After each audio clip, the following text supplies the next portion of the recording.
Hello, welcome to Young Minds Parents Lounge. I'm Jo, I'm Head of Parent Services. I'm Emma, I'm the Helpline Manager.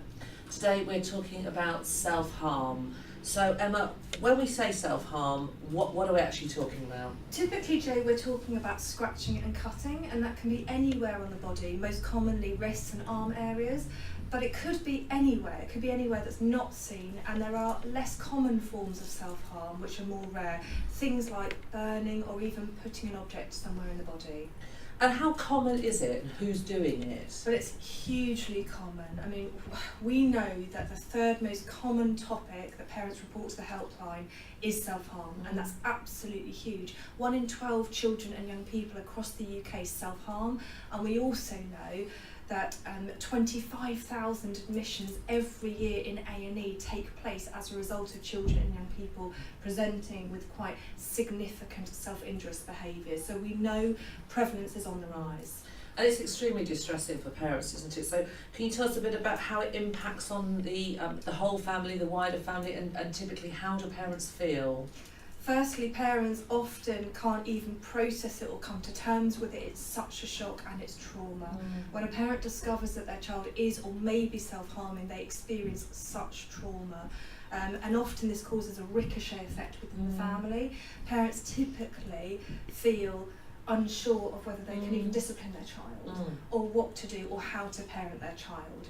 But you know, the big advice from us at Young Minds is keep your discipline exactly as it was before. They need you to be the parent, and they need consistency for emotional stability. Do you want to give us some of your top tips for parents, what parents can do? Now, Jo, we've already talked about acknowledge your trauma and think about self-care. Think about your support network.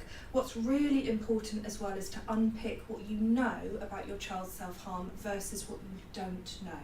Parents often worry about whether self-harm might escalate into something even more serious, such as a suicide attempt. By unpicking the facts, it helps you as a parent to normalise, to de-escalate your own anxiety. Avoid asking your child lots of questions. It is important to monitor, it is important to observe, but over-policing can also increase the risk of self-harm. I think it's really important also to look at the communication. Look at your relationship and the dialogue and the communication, and if you're struggling to know sort of where to go and how to even have the conversation, take a look at our Take 20 Parents Hub. Now that's on our website, youngminds.org.uk/parents. Just scroll down, you'll see that, have a click on it, look at it. It's got a huge amount of tips for parents that want to know how to have the conversation with their child. I think the most common question we do get asked is, should a parent remove all sharp implements? Very good question, Jo. Now, if you're in doubt as a parent and you don't feel confident to tackle this, the best thing to do is to seek professional advice. If you do feel confident, then really acknowledge your observations and your concerns with your child and young person and ask them what do they need. Now the reaction, the response is going to be different from one person to the next, and that's crucial. There is no generic answer and no catch-all.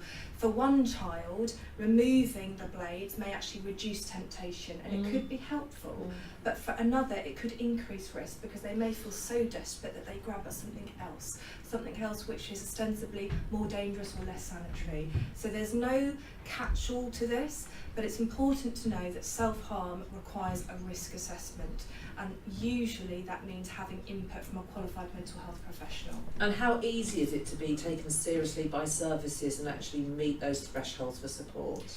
It's really difficult. We hear from so many parents that say to us, look, I've tried the GP, I've tried to get a referral, I'm being stonewalled, I'm hitting my head against a brick wall, and it's really difficult. My best advice would be to write down a list of your symptoms and behaviours that your child is exhibiting, get the timeline down, any triggers and the history with services, present that to your GP.